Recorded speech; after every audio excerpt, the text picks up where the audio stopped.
Assalamualaikum warahmatullahi wabarakatuh. Kami dari kelompok 2, mata kuliah Filsafat dan Etika Komunikasi, Prodi Ilmu Komunikasi UIN Sunan Kalijaga, Yogyakarta. Kami di sini akan mempresentasikan tentang negara yang sudah kami diskusikan. Saya, Adila Zulaika Zerinda, sebagai Ratu dari Negara Bright. Pemimpin tidak mampu menangani bangsanya seorang diri. Dengan demikian, maka dibutuhkanlah seseorang yang selalu ada, mendukung dan membantu dalam segala kondisi. Maka dari itu, saya Irfan Fauzan Mursida hadir sebagai Perdana Menteri dari negara Bright. Nama saya Natasha Zuhra Tanisa. Sebagai Menteri Kesekretariatan Negara, saya akan mengabdi pada negara Bright. Assalamualaikum warahmatullahi wabarakatuh. Saya Nadia Sekar dengan NIM 137. Di sini saya akan memperkenalkan diri sebagai Menteri Ekonomi dan Industri dari negara Bright. Negara atau kerajaan yang hebat adalah negara yang maju dari segi perekonomiannya dan minimnya angka kemiskinan. Nama saya Hasnan Alfani Saleh sebagai Polhankam. Negara Bright siap mengabdi kepada negara Bright. Kami menginginkan kesejahteraan dalam segala aspek. Untuk itu saya, Anas Kuliawati Niastiti, hadir untuk berjuang demi kesejahteraan rakyat Bright. Hai semuanya, saya Mutiara Sari Aujayanti. Saya sebagai rakyat akan selalu mengabdi pada negara Bright. Baik, perkenalkan nama saya Syazi Hasan Syadili. Sebagai rakyat akan setia mengabdi kepada Bright. Perkenalkan, saya Safira Nada Latifah sebagai rakyat akan setia mengabdi kepada Bright.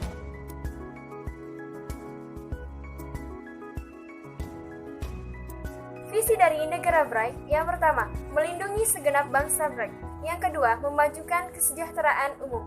Dan yang ketiga, berkepribadian berlandaskan gotong royong. Misi dari negara Bright adalah mewujudkan masyarakat yang maju, mewujudkan bangsa yang berdaya saing, mewujudkan kualitas hidup yang tinggi dan sejahtera, meningkatkan kualitas sumber daya manusia.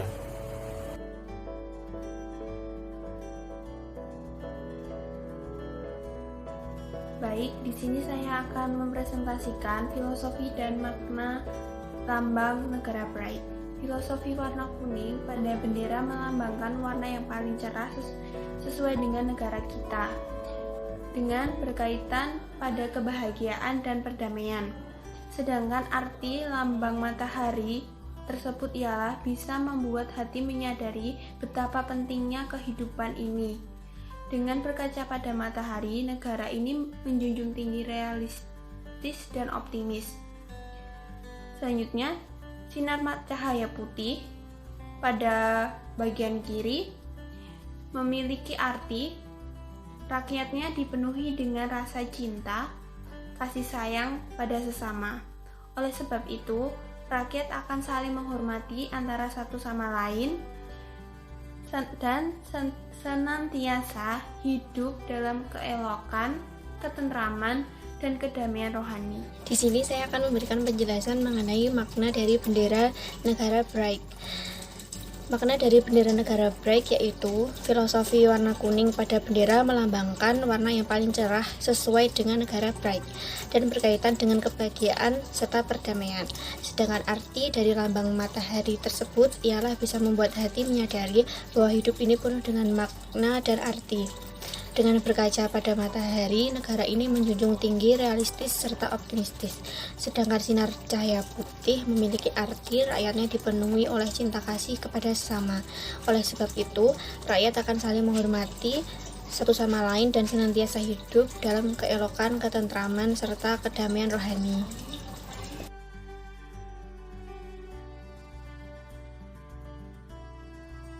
Selanjutnya, di sini saya akan menjelaskan tentang quotes dan penjabarannya.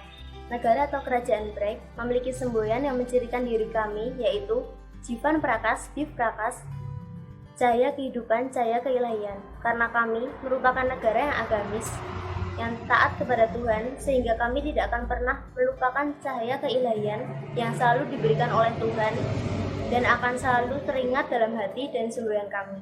Jivan Prakas, Div Prakas.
Bright. Cemerlang, makmur, gemilang.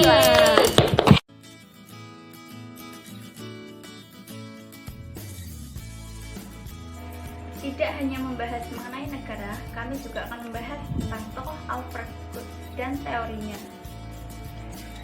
Secara singkat, Alfred Schutz lahir di Wina pada tahun 1899 dan meninggal di New York pada tahun 1959.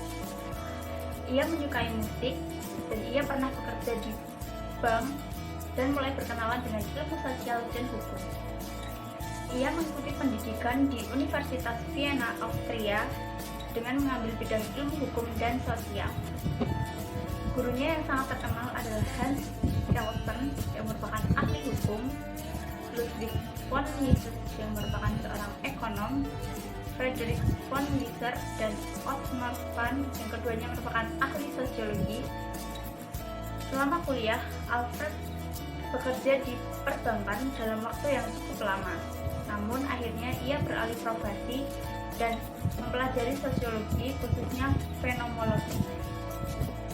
Dia juga menerbitkan sebuah buku dengan judul Der Sinnhafte Aufbau der sozialen Gesellschaft yang membuat ia mampu berkenalan dengan secara pribadi dengan Edmund Husserl. Meskipun pada akhirnya Alfred menolak tawaran Edmund untuk menjadikannya asisten, pemikiran Alfred berkembang dan tersebar hingga kini. Alfred terkenal dengan teori fenomenologinya yang akan disampaikan oleh rekan saya, Syazia Hasan Syazili. Baik, terima kasih kepada saudari Anas. Seperti yang sudah disebutkan bahwa tadi terdapat tokoh bernama Edmund Husserl yang merupakan tokoh dari teori fenomenologi juga sebenarnya. Nah, sebelum kita membahas fenomenologi lebih lanjut, apa sih sebenarnya fenomenologi itu sendiri? Kalau menurut bahasa, fenomenologi itu berasal dari kata fenomenon dan juga logos. Fenomenon yang berarti secara tampak atau terlihat, kemudian logos yang berarti ilmu. Jadi dapat disimpulkan bahwa fenomenologi adalah ilmu yang berorientasi untuk mendapatkan penjelasan dari realitas yang tampak. Sebenarnya istilah ini diperkenalkan oleh Johann Heinrich awalnya. Namun tetap saja pelopor aliran fenomenologi itu sendiri tetap dipegang oleh Edmund Husserl. Nah, terdapat dua nih jenis fenomenologi yang terkenal. Ada fenomenologi transidental dan juga ada fenomenologi sosial. Nah, fenomenologi transidental itu ya karyanya yang dipegang oleh Edmund Husserl. Nah, kalau fenomenologi sosial yang dipegang oleh Alfred Schutz. Nah, dalam dua teori besar itu terdapat 3 persamaan yang dapat kita jabarkan atau kita temukan ya. Yang pertama yaitu prinsip paling dasar dari fenomenologi yang secara jelas dihubungkan dengan idealisme Jerman adalah bahwa pengetahuan tidak dapat ditemukan dalam pengalaman eksternal tetapi dalam diri kesadaran individu.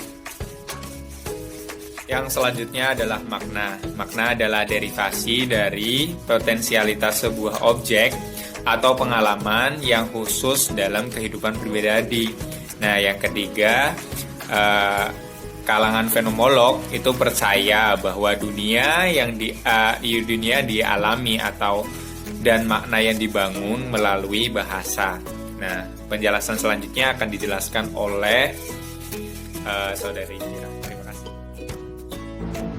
Dalam mempelajari dan menerapkan fenomenologi sosial ini, Schutz mengembangkan juga model tindakan manusia, human of action, dengan 3 dalil umum, yaitu the postulate of logical consistency, dalil konsisten logis, the postulate of subjective interpretation, dalil interpretasi subjektif, dan the postulate of adequacy, dalil kecukupan. Schutz mengakui fenomenologi sosialnya mengkaji tentang intersubjektivitas. Ada beberapa tipifikasi yang dianggap penting dalam kaitan dengan intersubjektivitas, antara lain, yang pertama, tipifikasi pengalaman, yang kedua, tipifikasi benda-benda, dan yang terakhir, tipifikasi dalam kehidupan sosial.